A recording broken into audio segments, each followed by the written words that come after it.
Karen Calloway. Welcome to the Career Story Vodcast.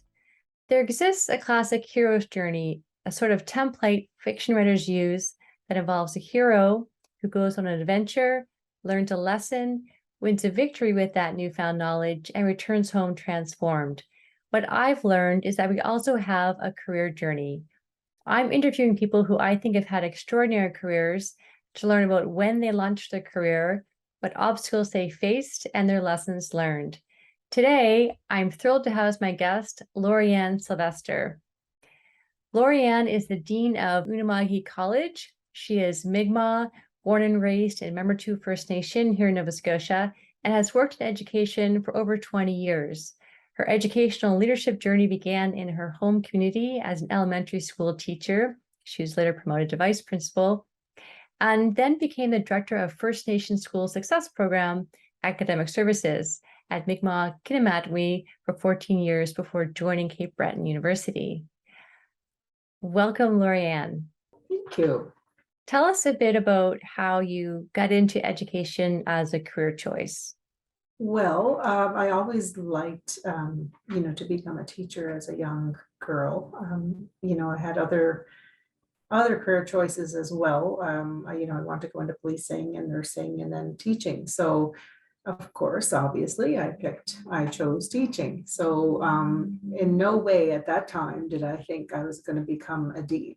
It wasn't in my future. That wasn't my vision. As a young teacher, I just thought that was going to be it. And I didn't see anything coming after that. So when I became a teacher, I became a teacher in my early 30s. So I became a teacher. I absolutely loved teaching. I love working with children. I worked at the elementary level in Membertou, and it was a dream job. I was able to be with children, which I love the most, and teaching them and bringing in our Indigenous culture within the classroom was what I wanted to do. Then I had an opportunity to become the vice principal of the school, and of course I didn't see that coming. So I thought, wow, that's kind of scary. I just thought I was comfortable being a teacher. I wasn't planning to do anything else. But I did get my master's at that time. So I knew that, with the master's comes other responsibilities, especially in administration. So I knew that, of course, that's going to be the next step. If I'm getting a master's, then I should be moving up and growing, and I'm very interested in growing and adding on to my skills and learning, and I'm still learning. And I just, I feel like I'm forever a student, so, which is a good mindset to have. It's good to always think that you're always learning. And it's a good example to show younger people that, as no matter what age you are, you're still going to learn. So I became the vice principal of the school. And then shortly after I was in the administrative role, I had an opportunity to leave the school and work with Mi'kmaq or MK, and it's an educational authority in Membertou, but services all the First Nation schools in our communities. So I started off there as the school improvement coordinator, and in the provincial system, it's called the accreditation program. So I worked within all of our First Nation communities as a facilitator in school success planning. Okay. So that was for 2 years.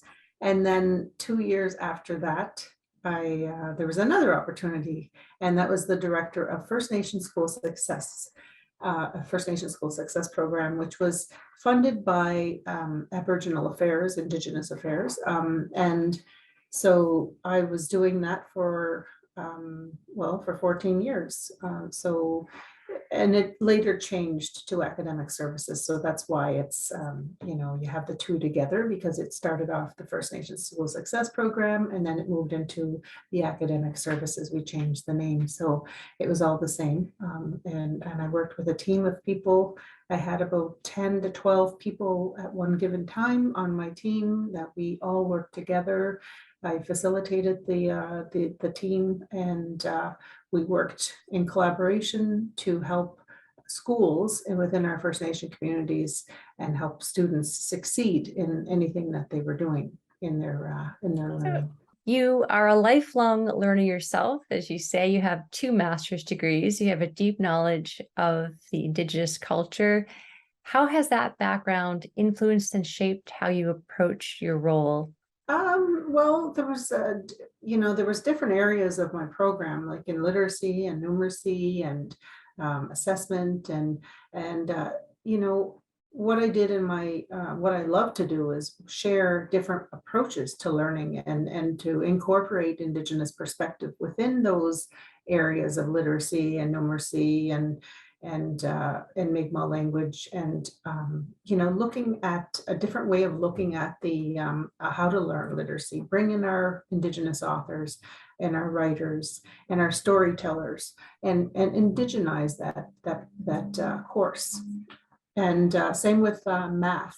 I remember early on, I was involved in a discussion on how to indigenize the math curriculum or the math program. And we met years ago in Wamatcook. There was a few of us educators around the table, along with some elders. And so we looked at ways to indigenize the math. So what we did was we thought that adding culture to math would help interest the students more. So if they see their culture within the math, they would be more interested in doing the math. So, when you think about all the different ways that culture could be shown through the math, and it was called Show Me Your Math, and we did it in collaboration with St. FX University. And so Show Me Your Math in our baskets, in our basketry, there's patterns. And Yes. there's measurement, and in our porcupine quill baskets, there's patterning, there's symmetry. So there's all kinds of math in our culture. So we used to host math fairs. So there's all different ways, like if, and it depends on the teacher. We really rely on the creativity of the teacher to actually incorporate all of those perspectives within their classrooms. That's a great example of the baskets and math. When we were growing up, we picked apples, and we had beautiful Mi'kmaq woven baskets that were used for apple picking. I grew up with a basket maker. My grandmother was making baskets from the time she was a little girl, and her last basket was at the age of in her mid-80s before she passed on to the spirit world. So I grew up with that all my life. So little that I knew, my grandmother was in the room next to the kitchen and doing math. What stands out? I know you have many success stories. Is there a particular success story, maybe with a student, that you can share and tell us about? Funny you asked that.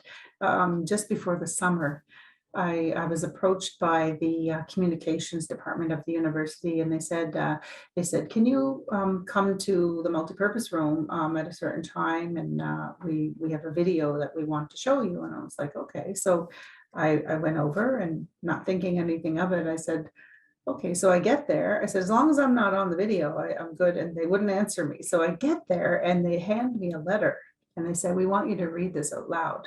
And it was a letter from a student. I have it right here if you want me to read it for you. Yeah.